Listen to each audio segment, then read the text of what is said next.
Hey everyone, Hannah here. Welcome back to another episode of Finance and Fun Stuff. And today I am going over our April 2023 finance update. Now, this is kind of a combined finance update. I'm going to have my updates from the last month, but as well as the month beforehand, since I didn't have time to be able to get to a finance update last month. So without further ado, let's get right into our spending totals, and we'll start at the first month here that we're going over, which is February spending. So taking a look at February's spending, we can see that we did pretty well throughout this month. We managed to be able to sack away quite a bit of money into our credit pay down, and I believe that is the real strong suit here of this month.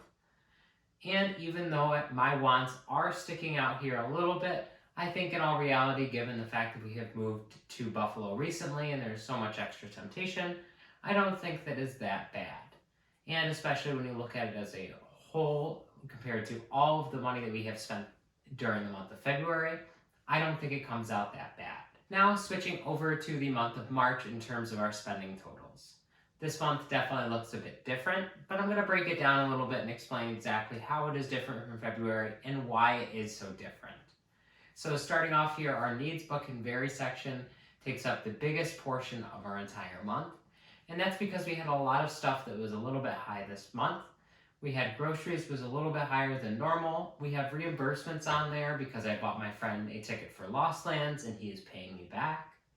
And then we also have our taxes bill on there. So between that and then some other miscellaneous things like clothing, that made this category just really balloon over the month of March. So because of everything that was unusual in March, that made this category just balloon. But because those are unusual expenses, it's definitely not something that is going to be sticking to that extreme level moving forward. So the next category we're looking at here is my wants, sitting at $720. Now, this is definitely a big month for me, and I'm not going to argue with that because this is an outlandish amount of spending. But I'm going to justify a little bit because I did manage to pay off my Lost Lands ticket this month, so the payment plan is completely gone, and I did that through a bonus that I got from work, which I feel pretty good about. And then also on this month, we have the Level Up merch that ended up coming out as a surprise. And because I cannot resist not having as much of her merch as I can, that is a nice chunk of this big value as well. Moving forward, it's not going to be anywhere near this amount, at least I hope.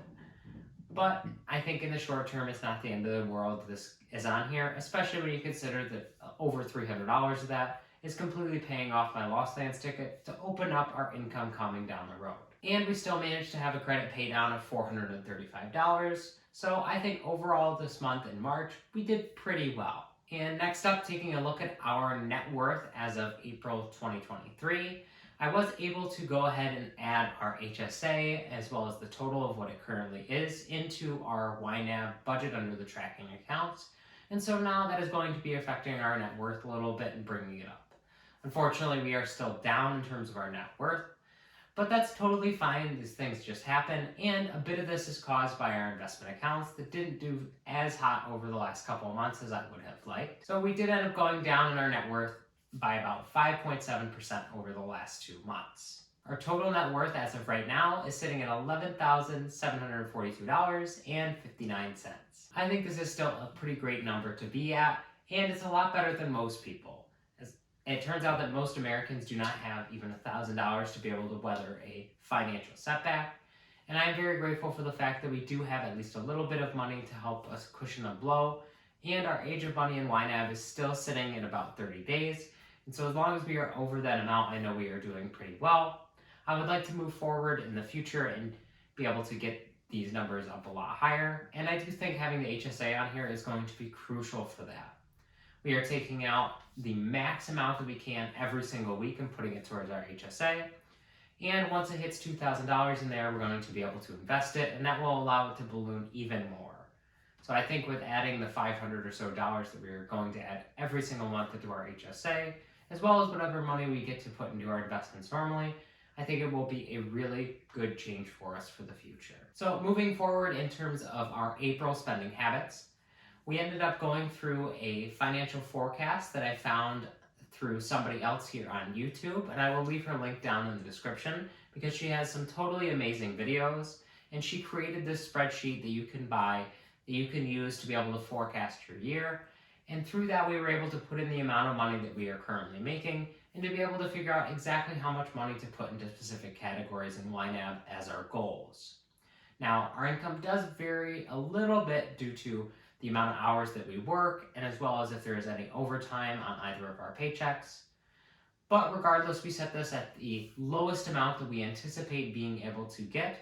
And so that way, if there's any extra money left over, then we can decide what to do with that money at the current time. But I will be having a video on this coming out soon that will be talking about our financial plan moving forward and how we use this spreadsheet to be able to really understand and go forward and learn about how much money we have to spend. So that's all I have to say for this month's finance update. Ended up being a pretty quick one here. As always, if you enjoy these videos, please make sure to give it a like and subscribe, as that really shows support to the channel, and I really appreciate that. And as always, I love hearing in the comment section below anything about your own personal finances and how your personal finance journey is going. Thank you all so much for watching, and take care.